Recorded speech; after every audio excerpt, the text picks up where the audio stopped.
Vixen, a Black beauty and pop culture podcast. If you enjoy what you hear today, please leave a review anywhere you listen to podcasts. Today's episode is a special episode talking about the origins of the online Black girl luxury movement. Now, let's start the show.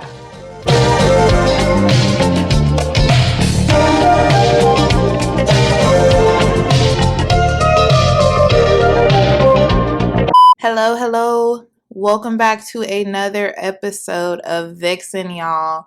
So a few things before we get started today. I just want to first say Happy Black History Month because last week's episode came out on February 2nd, but I recorded it before it became February, so I didn't get a chance to say it, so I'm saying it now. Happy Black History Month, y'all. Happy Black History Month. In the words of the late, great Whitney Houston, we need a longer month. In the words of Bobby Brown, we need a whole year. Black History Year. But yes, happy Black History Month, y'all. I have some things planned for y'all that are really exciting. I can't talk too much about it, but I'm excited for this month. Happy Black History Month, everyone. The other thing I wanted to briefly touch on is Miss Lauren Smith Fields. I won't lie to y'all. It has been really hard for me to follow this case. I wanted to say something about it a while ago, but I just couldn't bring myself to because it's just really triggering for me to see how Black women are treated in life and then after death. Like it's really hard, y'all. So I'm not going to say too much about it, but I am so happy that the case is picking up traction. I'm so glad that, you guys and other people are speaking out and saying, and just asking for answers, demanding answers rather. So I'm very happy to see that. I'm also very happy to see her friends posting videos and images, all the memories that they have of her. I just feel like that's something that needs to be put out there in the media because the media definitely has tried to paint her a certain way. And I'm so happy that, her friends are getting like the real Lauren out there, who she truly was. So prayers to her loved ones, my condolences to her loved ones, her family, her friends. And, we're going to keep fighting to make sure that she gets the justice that she deserves. So I just wanted to touch on that really quick on this platform. If you have not heard about the case, please, just do a quick Google search so you can get updated on what's going on with that because it's something that we should all be outraged about. So yeah, there's that. So I'm going to get into the episode, y'all. Now, today's topic, it might be a little sensitive. It might be a little spicy. Some people may not like it, but we are going to get into it. I know that you guys are constantly online and y'all take in just as much media as I do. So I know that this is something that y'all are seeing. If I'm seeing it a lot, I know that y'all are seeing it a lot. I feel like a lot of arguments get started over this topic and there's a lot of different sides here. Like there's a lot of different like underlying things connected to this movement because this movement, in my opinion, ties into a few other current internet movements, but that's another topic for another time. I just want to let y'all know when I do these kinds of episodes, like my sex tape scandals episode, the Instagram baddie series, they're not as structured as, my other episodes usually are that are talking about a specific person, if that makes sense. So we just kind of talk from the heart on these kinds of episodes. So if you don't like that style of podcast, you might want to wait for next week's episode. But yeah, today we are going to talk about the Black girl luxury movement. So let's talk about the good, the bad, the ugly, the luxury, all of it. Let's get into it. So before we get to the current state of what we now call Black girl luxury, let's talk about the beginning. So there have always been Black women online sharing their lifestyles, whether it was through LiveJournal, WordPress, the early days of YouTube, MySpace, Tumblr, you name it. It's something that has always been around, even though it recently got its own name. So we can't say that it started in the last few years, but it's definitely had a huge resurgence and has taken on a life of its own. So there's always been a luxury section on YouTube, especially. These were usually women in their late 20s to late 40s, excuse me. And a lot of their content consisted of purse unboxing, shoe unboxings, hauls, that kind of thing. Not so much lifestyle content, but some of that was thrown in there too. Let me know if you guys agree, but I feel like this particular section of YouTube, if y'all know what I'm talking about, was a lot smaller than all of the other sections of YouTube that were popular at the time. So like when I'm talking about this, I'm talking about like 2010 to 2015-ish, like somewhere around there. This was a smaller section of YouTube. I think the bigger sections were like beauty guru YouTube, or like the fashion girls who did like mid-price range fashion hauls, your Fashion Nova haul, your Boohoo haul, like your Forever 21 haul, like those kind of things. Like that, those sections of YouTube were a lot more popular, but there were always women in the luxury space, Black women especially. So now we can talk about what that space looks like today. On YouTube, we have influencers like Aaliyah's Face, Kaylin Alec, Jocelyn Party, countless others who would be considered Black girl luxury influencers. You got Monroe Steele, High Low Lux. Who else am I thinking of? Can't forget about Melissa's Wardrobe. We can note here that a lot of these women that I've listed and other ones that I forgot, y'all let me know who I'm forgetting. A lot of these women, they don't call themselves that, but they've been kind of labeled as the face of the Black girl luxury movement. Like Jackie Aina, I would consider her a part of this movement too. She is the OG Black beauty YouTuber for me. She is actually the only beauty YouTuber that I watch other than Naima Tang and Too Much Mouth, because I only watch YouTube girls who look like me when it comes to beauty stuff. For other stuff, I can kind of watch anybody, but for the most part, I do subscribe to only Black women. But when it came to beauty, I only watch dark-skinned women. But yeah, anyway, Jackie Aina has kind of pivoted her content to strictly Black girl luxury. It seems like she's kind of stepped away from YouTube.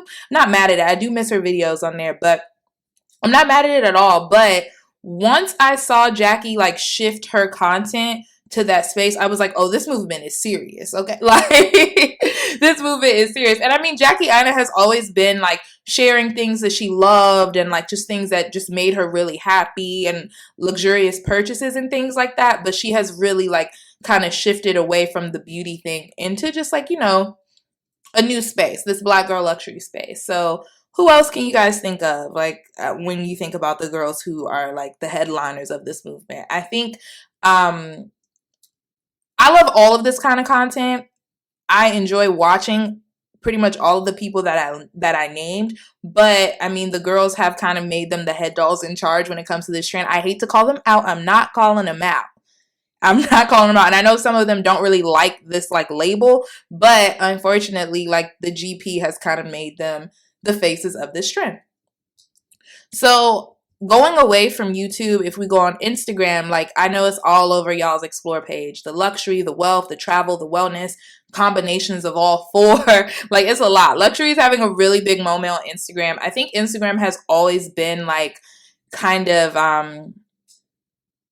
a show off app. I mean, it's a visual app. It's strictly visual. And everybody is showing their highlights. That's what I always say about Instagram. It's always about the highlights. So things that are maybe not as prevalent on other apps always seem way more exaggerated on Instagram. I have no idea why. It's just the way it is. It's the way of the app. It's the algorithm. It's all of those things, right? Luxury is just having a really big moment on Instagram, and a lot of people are using it as a marketing tool more than I've ever seen it happen before. Like everybody's trying to get into the luxury space and appeal to Black women in luxury or who want to be in luxury very badly. So specifically for Black women, we've had pages like Black Women in Luxury. I think another one is Black Girl Luxury. They both highlight this movement and the experience. These pages have both been around for a while. I would say I remember seeing these pages before like this movement kind of popped off. But yeah, so we have those pages on Instagram. Travel, expensive purchases, luxury homes, these are all immediately associated with the Black girl luxury movement.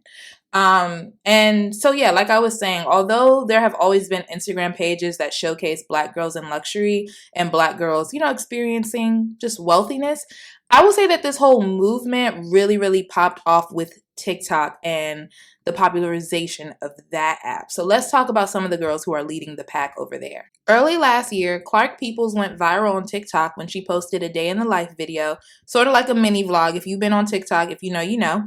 And those are very popular on the platform. The video showcased her high-rise apartment in the middle of New York City, and she casually talked about a date that she went on with a millionaire. It was just like a regular day in the life. You know, you could see her apartment. She was going on about her day, and she mentioned this millionaire date. Before she knew it, Clark was being called a prostitute and accused of being a sugar baby by random strangers. In a 2021 interview with Pop Sugar, she said, "I love to see Black women living in luxury, but people were actually going and responding to other comments asking, what does she do for a living? Oh, she's a prostitute. I was totally appalled." End quote.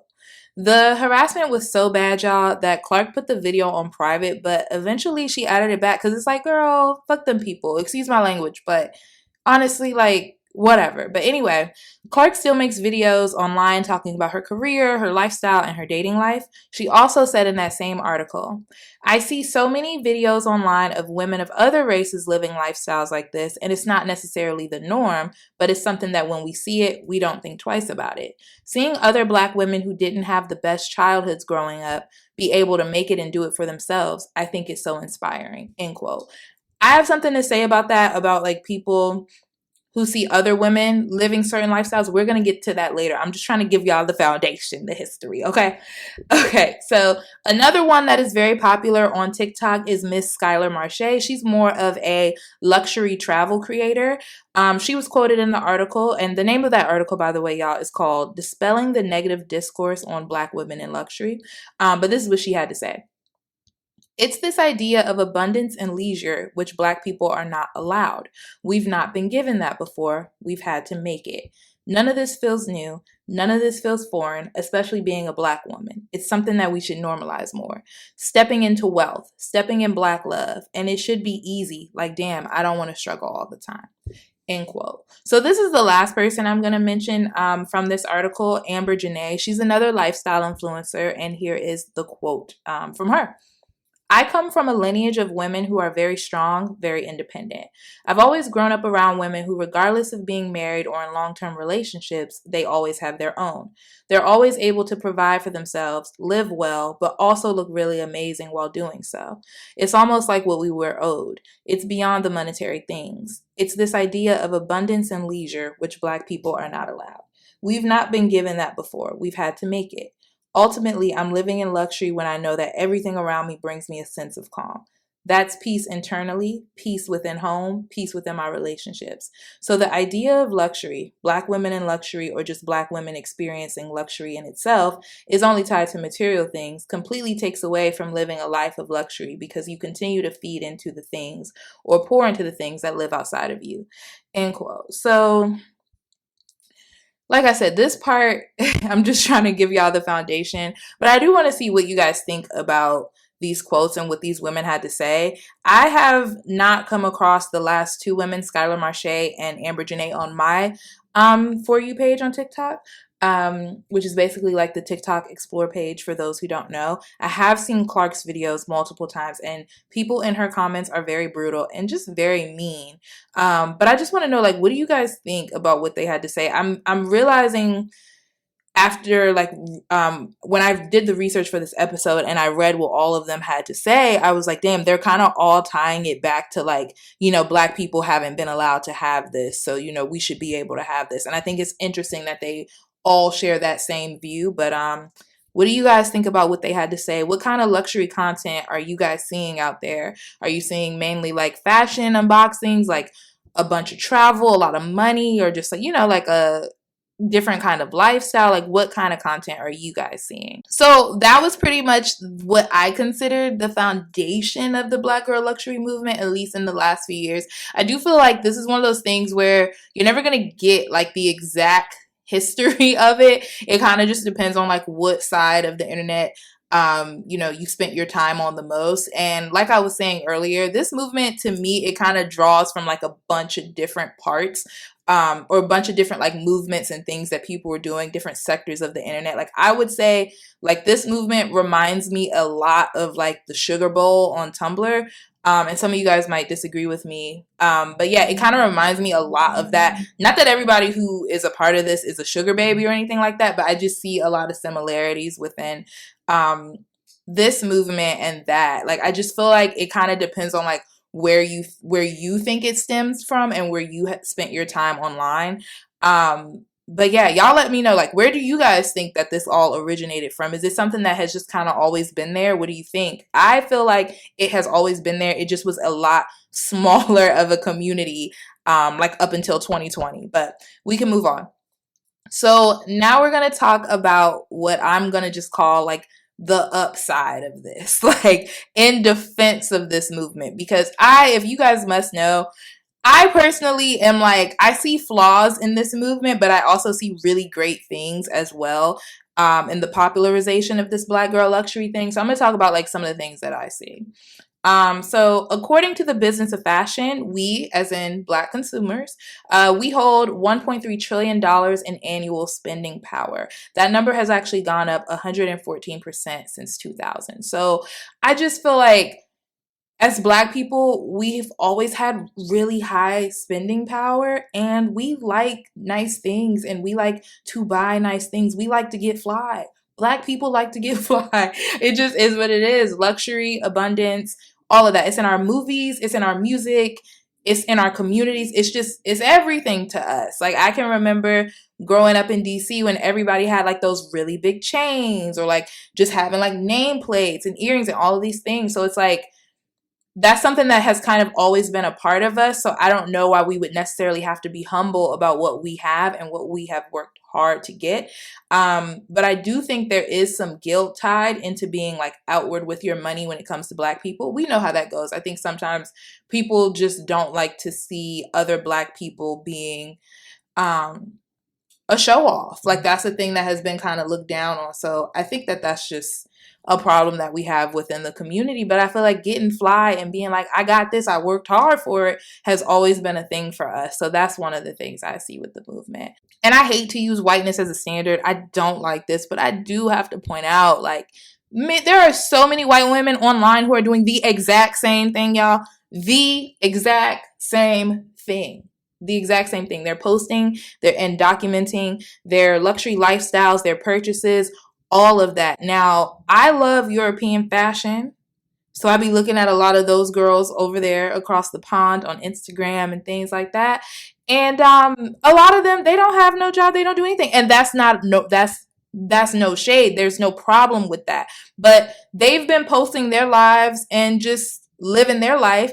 And you look at their comments versus somebody like Clark on TikTok, or there's another girl on TikTok that I meant to mention earlier. I think her screen name is like Vivi PR. I think her real name is Vivi Panamera. Her comments are disgusting. I love following her, by the way. But yeah, her comments are disgusting. And you go to like these white women who have like been doing this for 10, 15 years and not showing like any job or anything like that. Their comments are the opposite. They don't get any of that. So it's like many white women are doing the exact same thing. Why is it a problem with when Black women do it? What is it about seeing a Black woman do it that bothers people so much? I saw a tweet. This tweet went viral a few years ago, actually. And then I saw it resurface like a month ago. But basically, the guy who tweeted it was like, it's so weird seeing a Black woman be spoiled because I'm used to seeing them do everything for themselves, LMAO. Something like that, right? And he may have not meant any harm, but like every time I see that tweet, y'all, like my body, I go into chills, like it shivers, like what the hell? But I will say he may have not meant any harm by that, but like I think people are not used to seeing Black women be spoiled and being taken care of.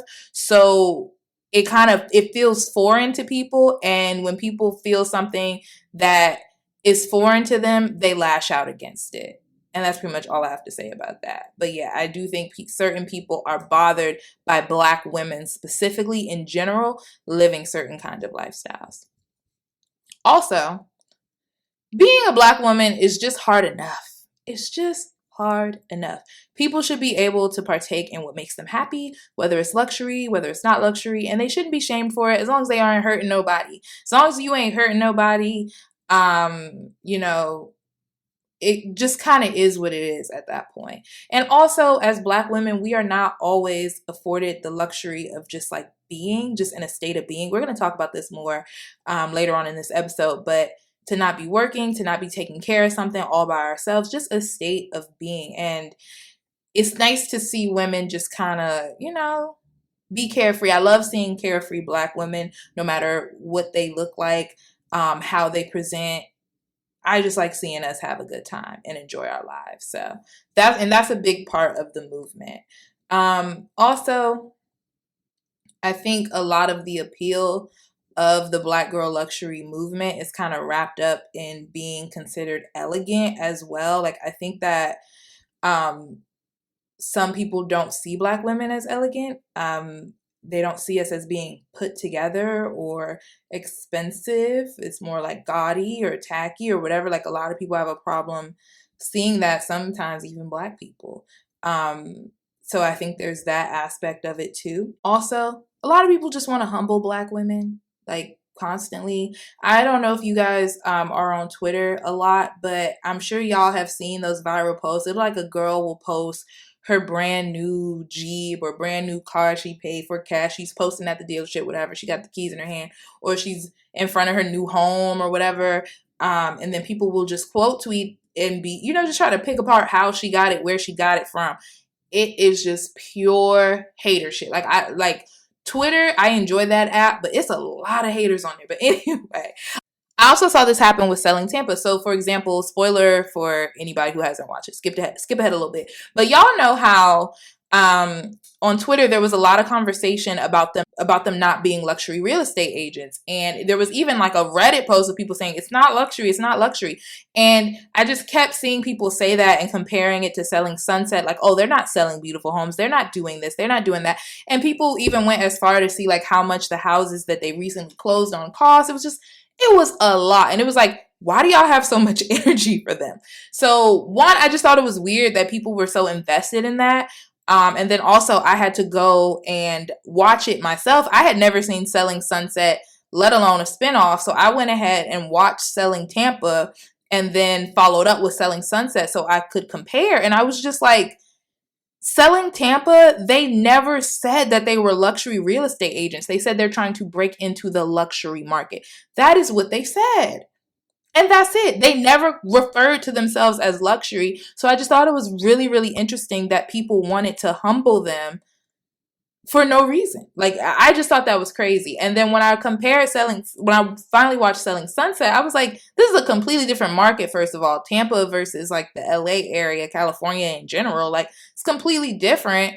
And like, these women are selling $1 million homes. I don't even know like what the most affordable house on there was. Was there a house that was under $1 million? I don't think so. I don't remember. So it's like, it's just a completely different ball game over there, and it wasn't fair. But anyway, let me stop rambling about the Selling franchise. Here's a quote from a 2020 No Filter Publishing article called "Why Are Black Women Influencers Attacked for Flaunting Luxury?" So this quote is from luxury vlogger Jocelyn Party. I think I brought her up earlier. Jocelyn Party's YouTube channel is a soothing collection of luxury fashion hauls, travel vlogs, beauty routines, and more recently, videos on how to level up your lifestyle. She tells me over the phone people are often obsessed with how she's secured such a life for herself.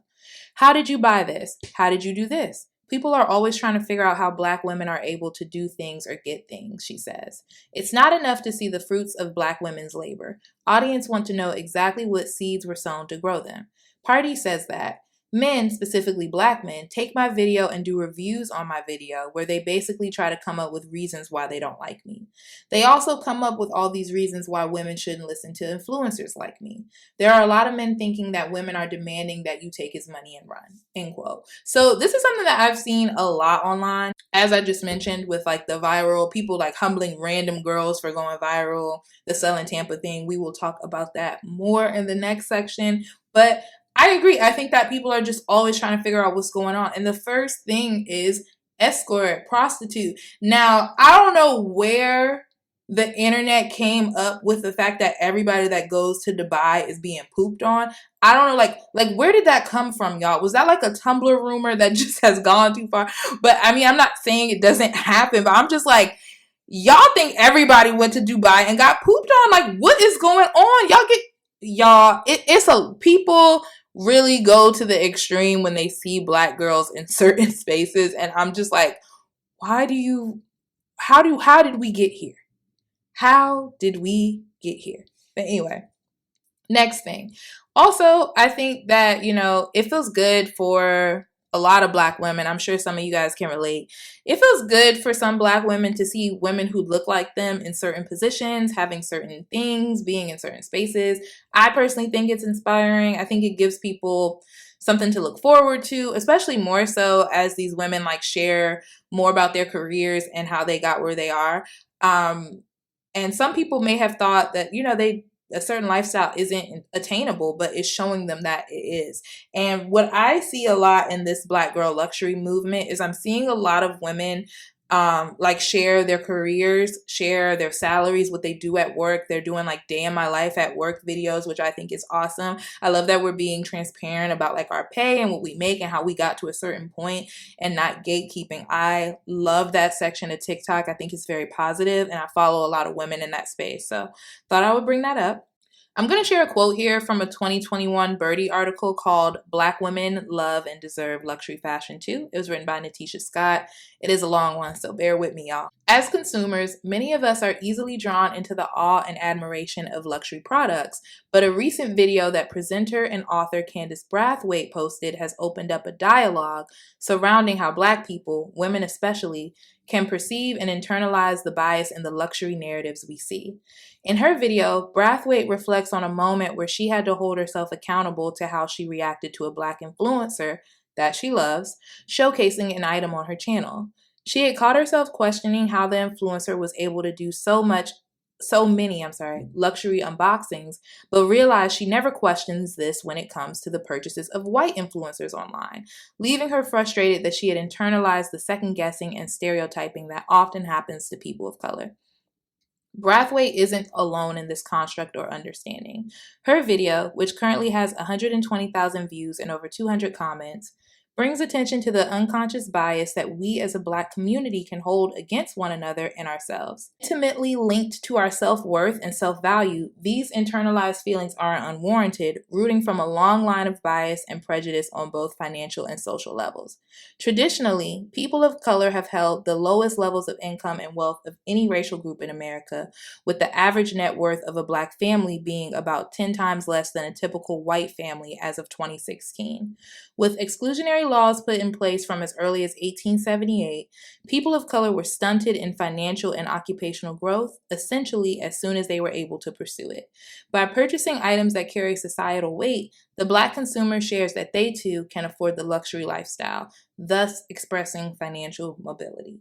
End quote. I'm going to let y'all marinate on that one for a little bit. I'm not even going to say anything about that quote. We'll just ride that one out. So here's another quote from that article from Lisa Omale, who is the CEO of personal shopping brand Classless. I believe Black women have always adored luxury goods, but what I have seen shift is two things. One, the benchmark in attaining wealth for Black women has increased, especially for Gen Z. Black women have promoted themselves financially. They are now entrepreneurs, CEOs, directors, and investors. So now they can buy the things on their wish list. The other thing to note is that luxury fashion has become a lot more accessible due to the power of Black female influencers such as Melissa's Wardrobe, personal shoppers, VIP access, social media buying, and marketing tools, end quote. So I thought that quote was really, really interesting. So I wanted to share with y'all and just kind of talk about our thoughts there. I agree. Like I was saying, there's a lot of women in the luxury space, like who would be considered influencers in that movement, who are very transparent about like their work life and their career. Love that for us. And I do think, of course, Black women have like academically, we are ahead of a lot of our peers. And a lot of us are at the point where we are, in these high powered positions. Not that there haven't always been Black women in those positions, but I'm sure like if somebody did a study, they would see that there's a lot more of us in those spaces now. So I like that we're being transparent and we're talking about those things. And I think as we continue to educate and move ourselves up the academic ladder, up the career ladder, we're going to see more and more Black women with luxury purchases because more and more Black women can afford it. More and more Black women will be creating, generational wealth and other things for their family. So I think it's definitely something that we're going to see further. Also, another really interesting part of this, I know I mentioned earlier that luxury fashion is having a really big moment on Instagram, and we're seeing it promoted to us in the same way that brands like Fashion Nova are being promoted to us. And y'all may not know exactly what I mean. Y'all might be like, Kimani, what? But hear me out. Now, luxury brands are not only doing Instagram ads, like the built-in Instagram ads that tons of brands do, they're also reaching out to influencers like Melissa's Wardrobe. I think I just saw Monroe Steele do one. She did one with Gucci. I think she did one with Nordstrom recently too. Like, a lot of brands are reaching out to influencers, specifically Black female influencers, to promote in the same way that Fashion Nova does, in the same way that Pretty Little Thing does. So it's becoming more accessible through marketing tools and social media buying, because now we can see it like right on our timeline. You don't gotta go in Saks Fifth and buy something. You can, but you can see it online, click the link and go buy it. It wasn't always like that. It truly wasn't always like that. So it's becoming more accessible to all. And then also like the personal shopper thing. Personal shoppers, I've seen a lot of people have personal shoppers like more regularly now, more than I've ever really seen it. Y'all know I used to work in luxury consignment, and people had personal shoppers, but like not that many. And I mainly worked with like rich white women. And some of them had their own personal shoppers, but it wasn't as common. But now I see a lot of my favorite Black influencers have one or work with one. I see a lot of like everyday. I have a friend who works with one specifically. So I think with that kind of access and like those like middlemen, there's a bridge being built for us for luxury. So we're going to continue to see people indulge in it even more because it's just more accessible than it was. Okay, y'all. So that's enough positivity for one day. Let's be haters. Let's be negative. No, I'm just kidding. But I do kind of want to talk about like the downside of the Black girl luxury movement. Like I said earlier, my personal thoughts on it, I see flaws in it and I see very good things as well. And I think people who are on either side both make really, really good points. So I just want to share all of those points with you guys. There's a lot of focus on materialism and just like some extreme capitalism going on here that I don't know how great it is. And another thing that like was never lost on me with this whole movement is the fact that it became super big in the pandemic. In the middle of the panoramic, like celebrities started wilding, other people just started wilding, and this movement just popped off so much like within this time. And it just kind of made me feel icky a little bit because y'all, a lot of people have lost things in this pandemic. Like I've had periods during this, we going on 3 years in this, like things were really, really good. And then I had times when things were really bad during this pandemic. So, but I know a lot of people have lost a ton, way more than like me just being down bad for a short time. You know what I mean? So I'm just like, I don't know like how great it is that we're promoting this kind of attitude so much. And this just focusing on material things so much. And like I was saying earlier, this movement does tie into a lot of other things. I think I said this in the Instagram Baddie series when we were talking about like just surgery and things like that, and how a lot of younger people are younger and younger, and they're getting these surgeries and things like that. I think that also ties into this movement. There are people who think they have to portray a certain lifestyle because that's what they see on Instagram. They see the aesthetic and they want to be a part of that so bad. And some people are like just willing to do anything to get to that point, to be able to stunt on the gram, to be able to show those pictures, to capture that aesthetic. And I just don't know if the message that it sends is that great. Now, everybody who's a part of this movement does not do that. Like I said, there's a ton of people who are very transparent about like what they make as an influencer. They're transparent about how they got in their career, how they got to this point in their career. But I don't know. A lot of times you see people who are trying to keep up, and it's unfortunate. Also, y'all may not agree with me on this one, Don't fight me. I know how you girls like to tussle, but words mean things. And I know that when people say, well, it's not about luxury items and designer items, it's about what makes you happy. I know that y'all are cute for saying that. Like, y'all are cute. I love that for y'all. I love that y'all are trying to ease the blow or whatever it is. But y'all, words mean things, and that's just bullshit. That is bullshit, y'all. It is about materialism, no matter how we want to like slice it and look at it. Yes, everybody should do things that make them happy. They should indulge in things that makes them happy, but it doesn't make it luxury just because it makes you happy. The definition of luxury is, and I quote, the state of great comfort and extravagant living. Like, me going dumb at Zara and buying up all the Joe Malone perfumes is not me living extravagantly, y'all. That's not living extravagant. That is not luxury. That's just me. I don't know. I call that my vice. Like that's not luxury living. You know what I mean? But I get it, y'all. It's sweet that, people want to change the narrative of the movement and make it more of a thing where it's like, do what makes you happy, do what is luxurious to you, what is luxurious within your budget. But that is not realistic because that's not what it means, y'all. That's not what it means. And yes, when people say they want to be black girl luxury, they want to be on a yacht. They don't want to be getting it in at Forever 21 and buying Starbucks. Like, no, they want to be on the yacht like y'all. And that's just what it is. And I like when I see that, I'm like, I love how sweet you are, baby, but that's just not that's just not realistic. And y'all feel free to disagree with me. I mean, I guess it can mean whatever you want it to mean in your heart of hearts, but that's not what the word means. And I don't think anything about this movement is wrapped up in what makes the person happy. It's more so what is aesthetically pleasing. And those designer items and expensive trips and things like that are what people want. That is what is aesthetically pleasing. It's just as simple as that. Additionally, another thing that I see with this movement is like, sometimes I see people trying to say like, we're changing how people see black women, and I just don't think that buying expensive things or like being at a certain place changes the position of black women as a whole in society. Like I don't think that's ever gonna happen.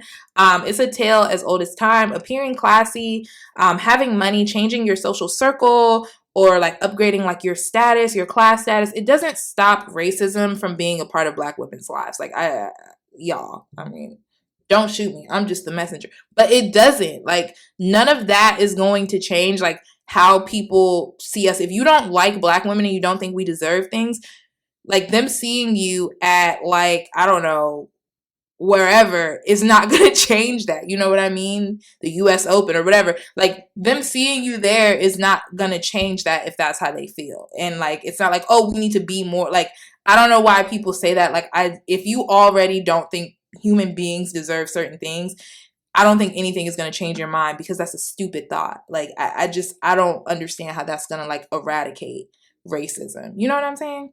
So I don't even know why it's ever even framed that way. And I just don't know if we should like give so much weight to material items. I know earlier we were saying that, like, black women deserve, and, you should have this kind of thing. And absolutely. And people's mindset should change about like thinking that people don't deserve certain things. But I just don't think like taking it to a point where it's like, oh, this will eradicate racism just doesn't make any sense. And then also, speaking of respectability politics, let's talk some more about it. Like, we got the whole bonnet thing. Shout out to Monique. Oh my God. There's a huge thing on TikTok right now. Y'all know I keep my ears to the streets with Gen Z. I be trying to see what y'all talking about. But there's a big thing on TikTok right now with people being like, oh, wigs are not classy. We are wearing sew-ins. We are wearing tape-ins. We are wearing micro-links. We are wearing quick weaves. Now, let me say this. Currently, I have micro-links. I love them. And also, I'm a quick weave type of girl. Before my stylist started to do micro links, I would always get quick weaves, or just like ponytails and things like that. And the only reason I get that is because I feel like that's what looks best on me. And I don't know how to glue down a wig. I can't keep up the maintenance of a wig, so that's the only reason why I don't do them. But I don't think that a certain hairstyle is necessarily more classy. It's about how you wear your hair regardless. It's a lot of like when your wig is laid, you look beautiful, you look classy, you look like whatever you want to be. So I just think that's interesting that that's a movement. Have you guys been seeing that on TikTok? Like I keep seeing that. I'm like, okay, how is your quick weave, which is a middle part and 22 inches, different from her laid frontal with a middle part that is also 22 inches? Like, I just don't get the difference, but okay, girl, whatever floats y'all boat. But I brought those things up to say, like, it's not lost on me that these things that are being talked down on as like, oh, we don't do that no more. These are things that's specific to Black women. It's not only the bonnets. It's not only like the push for more like natural sew-ins and natural weaves. It's also like being like, oh, we don't dress like this. Like, oh, we don't wear that kind of stuff. We don't do this. We don't do that. I just think it's really funny how like all of a sudden these things are being looked down on. It's like, we not on that. Like, that's not classy. That's not this. Like, girl, y'all did not care about this a few years ago. 2019, y'all did not care. And a lot of the same people who say stuff like this, now I'm ranting a little bit, y'all. A lot of the same people who say stuff like this was wearing Fashion Nova and wearing the Pretty Little Things and doing all of that. They were doing all of that literally just in 2019. The way that this whole thing has really taken off in the pandemic is crazy.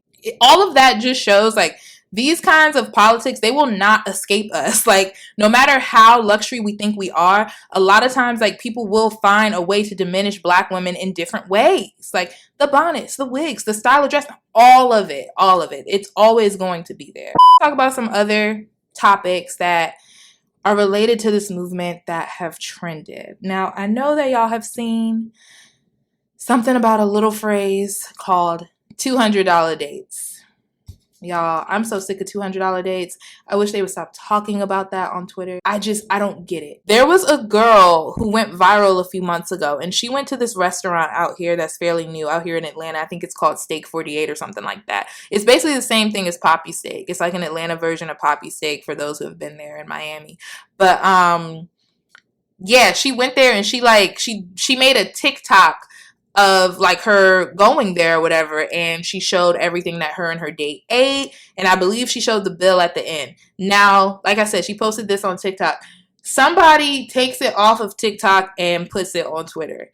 Y'all, somebody yesterday was like, the TikTok to Twitter pipeline is vicious, and facts. People always take people's contents off of there and go in on it on Twitter. But anyway, somebody did that, and they were dragging her, saying how, like, you know, it wasn't worth it. It wasn't this. It wasn't that. Now, I didn't agree with her particular clapbacks of like calling people broke and like all that stuff. I thought that was really unnecessary, and I don't really know why people go there. But I mean, they were dragging her, and I think she was just trying to defend herself at best. But I just thought it was funny that so many people were like, I could never spend any money like that. I could never do that. I would never do this. And it's like, y'all, them people went and had a good time. Like, who cares? Like, come on, who cares? Like, if it didn't break his pockets when he paid for it, oh well, it don't have nothing to do with me. And sometimes people save their money to be able to go to places like that. They want to experience that. The food did not look good, and that's what they were dragging her about. It was like, oh, the food didn't look good. A lot of that shit is not good. Excuse my language, but I think people go for the experience most of the time. So I just think it's interesting that like when Black women post like, oh, I did this, and like, you know, it cost this, which, I mean, you can say that's tacky to post the receipt. Agreed, it kind of is. But like, whenever people see that, they're just always like so quick to tear it apart. And I'm like, honestly, I don't know if them two thought about it that deep. Maybe they were just having a good time. Like, come on now, y'all. So another moment that I wrote down in my notes, y'all, I was supposed to do this episode while I was on my hiatus. It was supposed to be a special episode, just like the Halloween one I did, but y'all know I got really sick at the end of the year and I wasn't able to do it. But one of the moments that I wrote down that I wanted to talk about was a TikTok from a Black girl luxury influencer named The Courtney C. She made a TikTok talking about her lifestyle and the kind of lifestyle that she saw for herself. I'm gonna try to get the audio from it and like see if I can put it in right here. I don't relate to most of y'all because a lot of you look at people like Ari and Jada, beautiful girls, but like, that's your goals. That's what you want to be like. Goals for me is the mom that pulls up to Whole Foods in the brand new Escalade with the Mima Zari stroller. Her kids are decked out head to toe. She's decked out Lululemon head to toe. And it's like 2 p.m. on a Tuesday. You know she don't got no job, but she's living her best life. Like, that's my goal. Now, this TikTok sparked a war. World War III. Yeah, it went viral. It got taken off of TikTok and put on Twitter, which we've talked about. And it just kind of, it was bad. It was bad. There were people who, agreed with Courtney, and there were a lot of people who were like, this ain't it. Now, I follow Courtney and I really like her content. I enjoy her. But they were right. What she said was not it. And it kind of wasn't fair to single out Ari and Jada specifically because it's like, why? Number one. And number two, it was also just, I didn't think that I don't think you should ever call two people specifically out for saying like, oh, I would never want to be like them. Like, they're not my goals. It is what it is. Like, actually, it's one thing to say that, you don't aspire to be like certain people.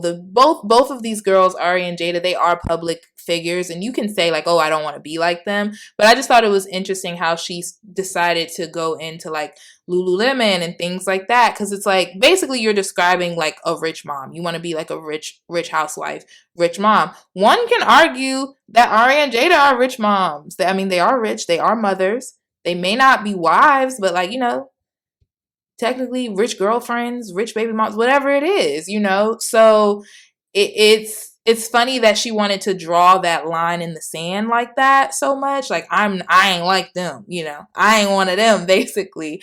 So I just thought that was really interesting. I want to know what you guys think about that. I think that a lot of the luxury girls, and this is not to call out Courtney specifically, but I do think a lot of people in the Black girl luxury movement are like trying to separate themselves from a certain aesthetic. And it's funny because that aesthetic, like I was saying, was just so popular in 2019. And now it's like, it's just out. Nobody wants to do this. Nobody wants to do that. I just think that a lot of people are spending a lot of time trying to separate themselves from other Black girls, and it's just not productive. I just don't get how you can say, again, I'm not saying this is how Courtney feels, but this is just what she said is a sentiment that I've seen throughout this movement from different people. I just don't see how you can say things like normalize Black girls living like this. Black girls should be able to do whatever they want to do, and then go out of your way to separate yourself from other Black girls who look like you.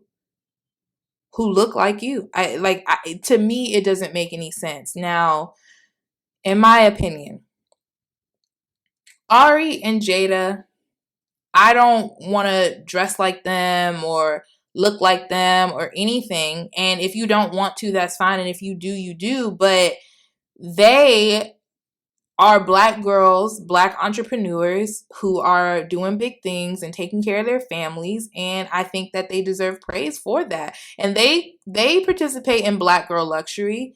Maybe their Black girl luxury looks different to certain people, and that's why they don't like it. That's why they don't consider it a part of this movement. Maybe it's too flashy for them.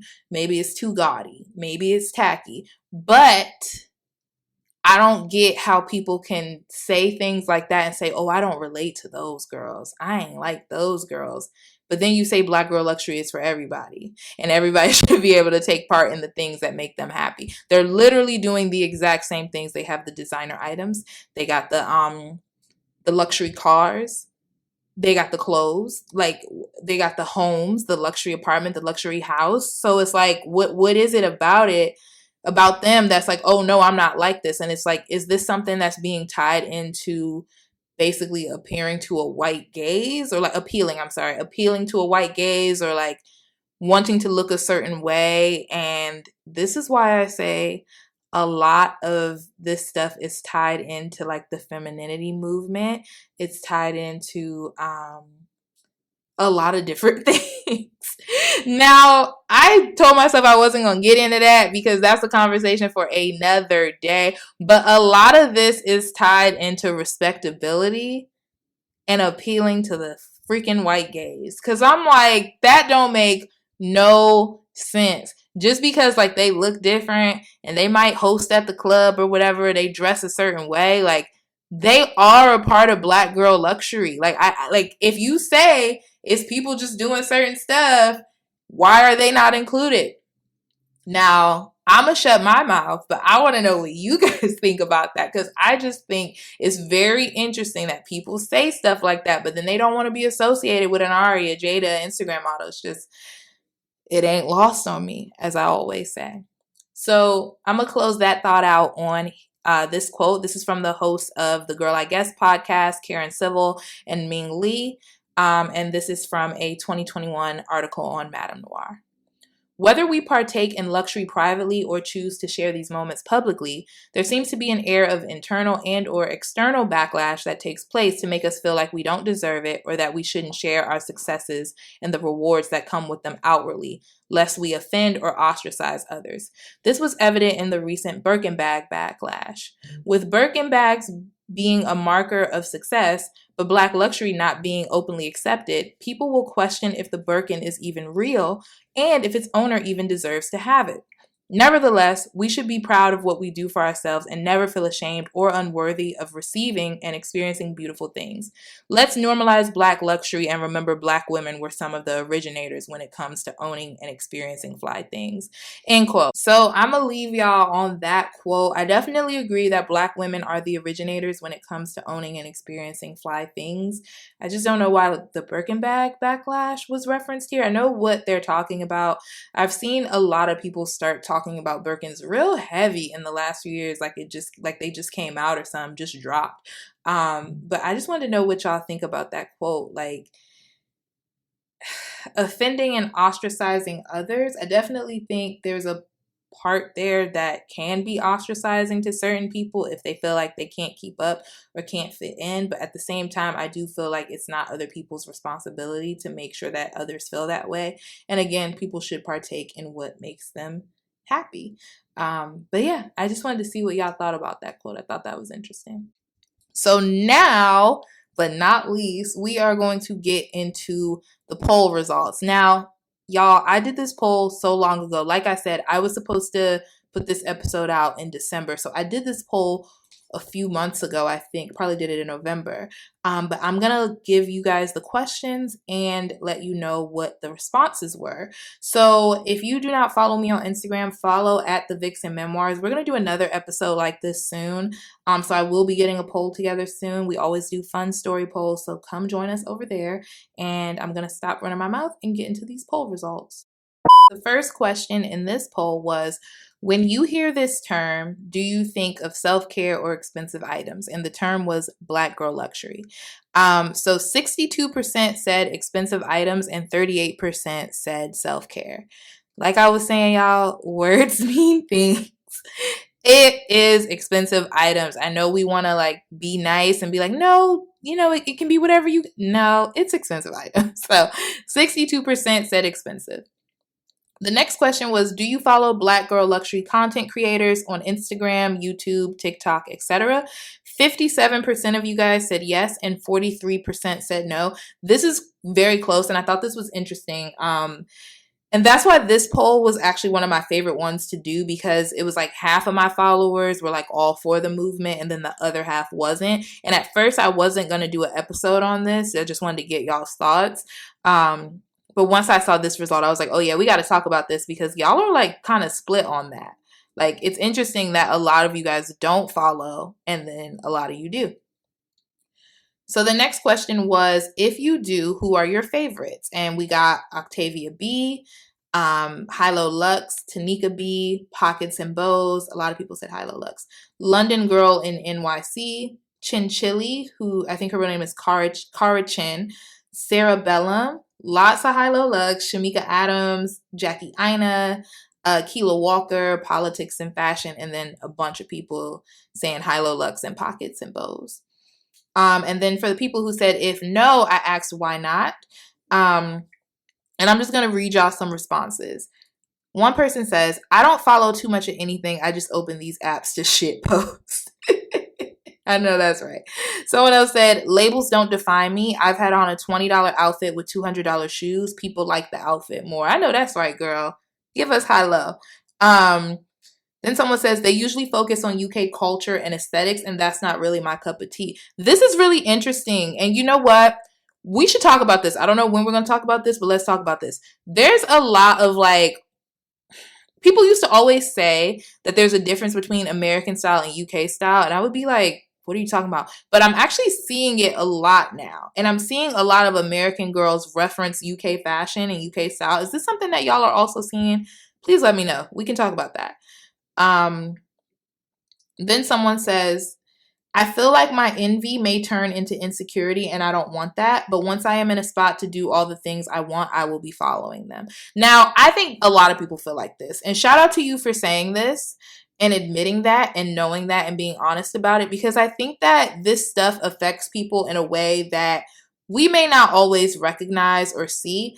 I think a lot of people probably feel like that. And there's nothing wrong with it. And you seeing that and being like, all right, I don't want to like start envying these women and becoming insecure within myself. So I'm just going to not engage. And I think that's what we need to do on Instagram in general and on all apps. We need to disengage with it once it starts to make us feel a certain way. But I think a lot of people can relate to that feeling with this movement. Someone else says, I never got around to doing so. I get that. Then someone else said jealousy. Again, that's great. Admitting that is great. I think a lot of people feel that way. I'm sure. Another person says, don't see a point. I live my life according to my means. I know that's right. As you should. Everyone should live their life according to their means. It's hard to see certain stuff online because you feel like you need to keep up, especially if you're at a certain place in your life.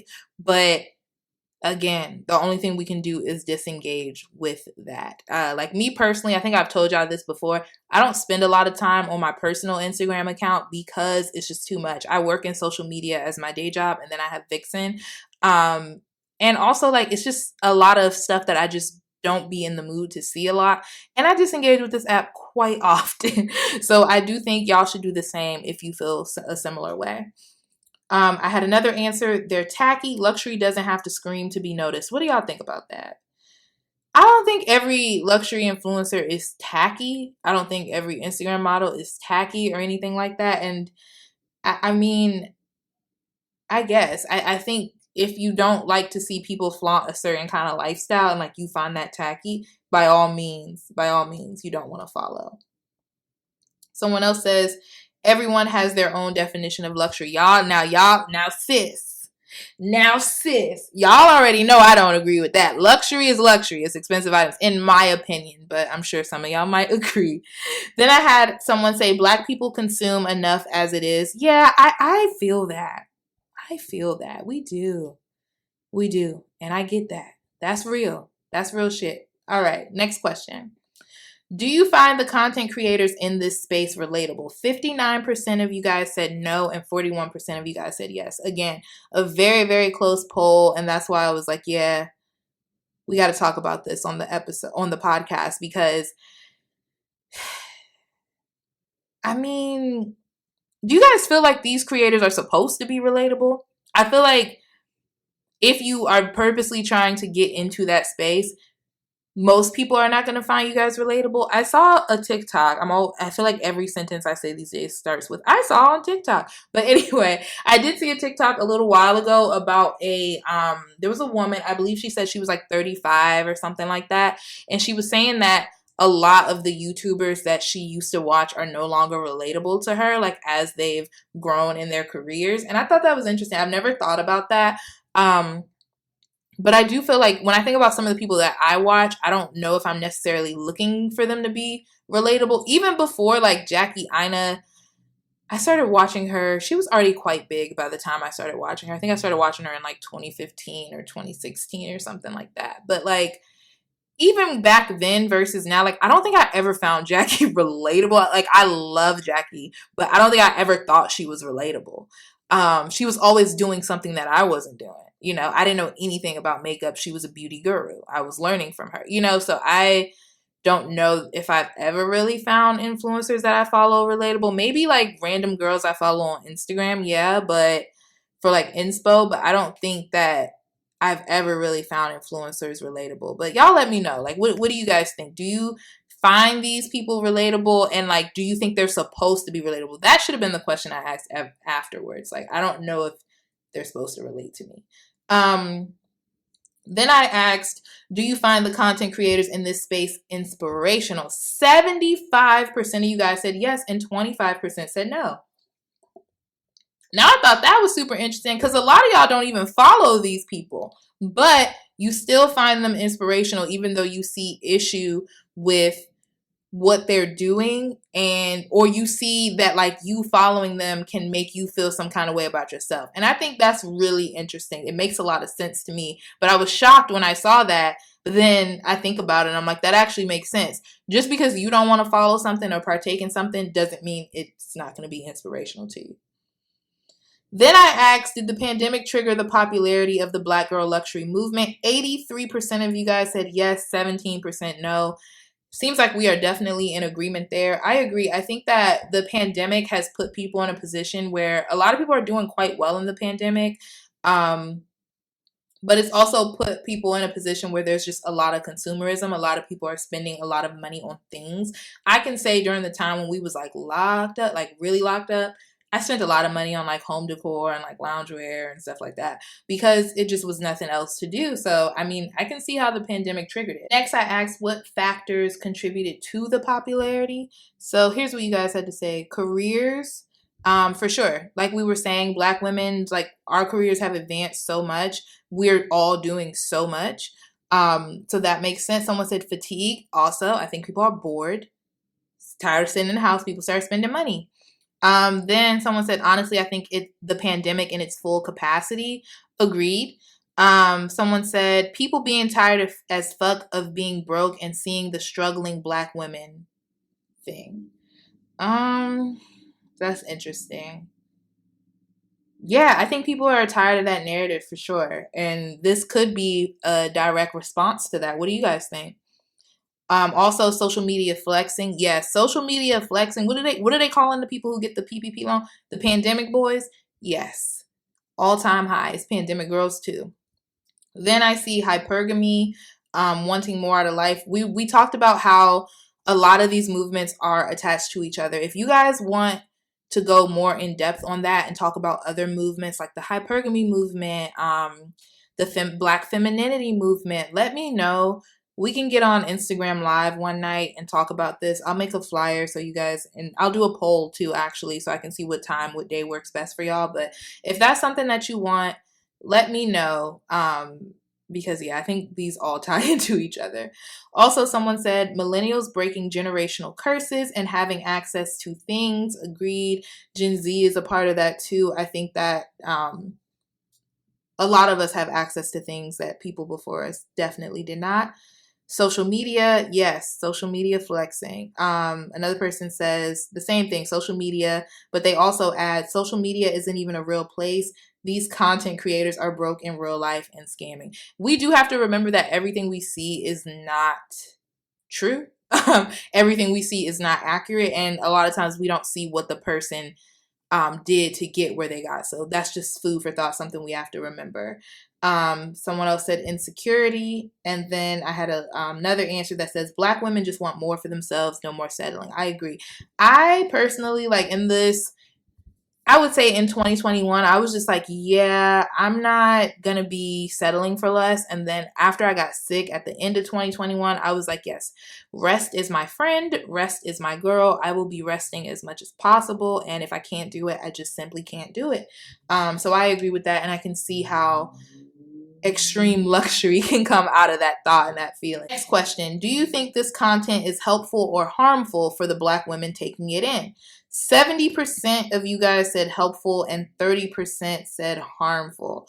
Interesting. I definitely think it can be helpful, but I also think it can be harmful. Again, you got to take everything you see on the internet with a grain of salt, and you have to let things that you see, that you aspire to, you have to let it only motivate you and not make you jealous or insecure or make you feel like you got to do anything you can to get there. You have to be careful with that. And I think the people who say like they don't engage with it because they know they're going to feel like that are smart. Everybody be like them, okay?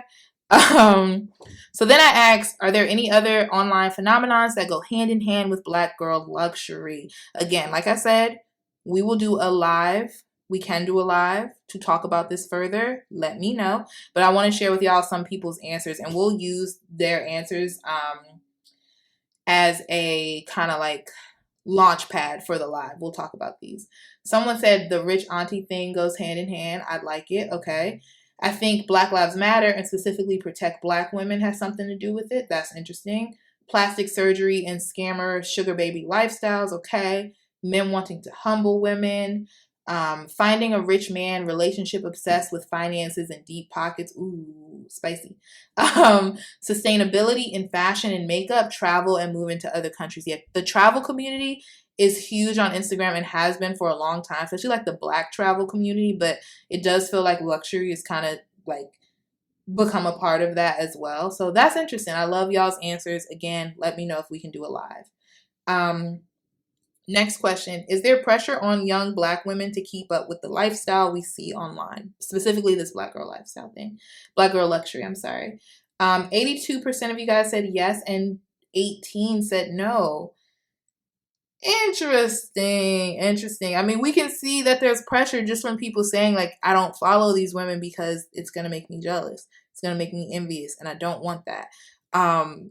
And that makes a lot of sense. And I think that's a part of it that a lot of people don't want to talk about. Like that quote I read from Karen Civil and Ming Lee when they were saying like, oh, if we post it, we're offending people. We're ostracizing others. And it's like, you may not have the intentions to do that, but it absolutely can make people feel a certain way. It doesn't mean that you shouldn't post it or that you're wrong. We're just saying like, it does make people feel a way. Then I asked, and this is the last question, overall, what is your opinion of the Black girl luxury movement? Somebody said, for some, it may just be clothes and facials, exercising, eating well, and resting are just as great. I personally think that's just self-care, sis. Like, that's just self-care, and just treating yourself well or treating yourself, in general. I don't feel like that's a part of luxury. Like, luxury is a certain thing, and yeah, y'all let me know what y'all think. Someone said more.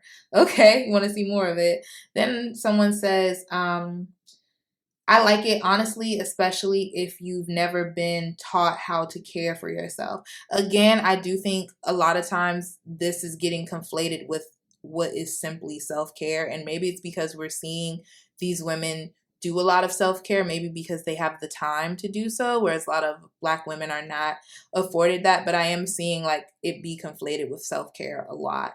I have an answer that says hidden. A lot is performative. Others are pressured to keep up. Some feel they'll be happy with it. Yeah, for sure. We talked about that. Another answer. I like seeing Black women beyond survival mode. I do wonder what elements of it will last. I agree. I love seeing us in a space where we can just be and we can just do what we want to do and do things that enjoy us. I don't think it necessarily has to be a movement, though. I don't think it needs to be a thing. We don't have to label ourselves as that. We don't have to strive to be a part of it. It can just be us enjoying ourselves and the things that we want. Here's another answer. I love buying luxury, but hate how the movement presents luxury as a fix to problems. Luxury items are just items. They don't replace therapy, safety, self-love, community, etc. Bingo, bingo, bingo, bingo. And this is my good sis who said that. She always has just really thoughtful, thought-provoking answers. Her Instagram is its.ogo, O-G-O. Shout out to you, sis. You're always saying something that makes sense, okay? You're a girl that gets it, period. Then someone says, I just like looking at nice things, period. That's how I feel about it, honestly. Like, I look at it as like, again, a grain of salt. I don't know anything that these women are doing unless they're the ones, the influencers that I was talking about that like share their career and stuff like that, or like share their lifestyle, like, or how they got to their lifestyle. I don't like try to investigate like what these women, how they got their money. I honestly don't care. But yeah, I look at it as like, ooh, I love that photo, or oh, I love her style. I love those shoes. Like, that's how I look at it. And I know that I'm able to like take what I want to take away from it and not internalize anything about it. And I just like looking at pretty pictures just like everybody else. Okay.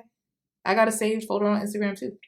But then someone says, it comes off a bit materialistic. Yeah, I think it can get to that point. Definitely when it's people who are like trying to shit on others for not having certain things, it definitely gets materialistic. And then the last answer was, why does this have to be a thing or phenomenon? I agree, sis. It doesn't have to be a phenomenon. It doesn't have to be a movement. It doesn't have to be every Black woman needs to participate in this or else. I just think Black women should do what makes them happy. And all of us probably need to prioritize rest, okay? Because the way we all be working. But yeah, it doesn't have to be a movement. Like I was saying, it doesn't have to be a thing. It can literally just be Black women doing what makes them happy, Black women doing things that they love and presenting themselves the way they want to be presented, whether it works for you or not, whether you like the way they look or not. And we shouldn't be shaming other Black women when they're not hurting anybody. So, yes, that is the end of the poll, y'all. That is the end of the episode. I know this episode was kind of all over the place, but this is how I like these episodes, these type of episodes rather, to be structured where we just kind of speak. We just talking. I talk to y'all like y'all are my girlfriends and boyfriends for my male listeners. But, you know, we just talking. We're talking about something that we're seeing. And this isn't to offend anybody who was named or anybody who was brought up. It's more so just a conversation about a larger movement that some of them may have not even, they may not even consider themselves a part of for real, but it's just a conversation about what we're seeing. I'm always going to talk to y'all about trends that are targeting Black women specifically. We need to talk about these things. We need to have open dialogue about these things, whether they're positive or negative or a little bit of both. So I wanted to make sure I got this episode to y'all because I've been wanting to talk about this. I'm glad we got to talk about it. So I hope you guys enjoyed this episode. If y'all want to do a live further, like further discussing the Black girl luxury movement, let me know. We can set up a date, a time. And yeah, I will see you guys next week for an all new episode. Bye. Thank you for listening to Vixen. If you liked today's episode, don't forget to leave a review. If you have a submission, feel free to email VIXENPODCAST@gmail.com. We'll be back next week with an all new episode.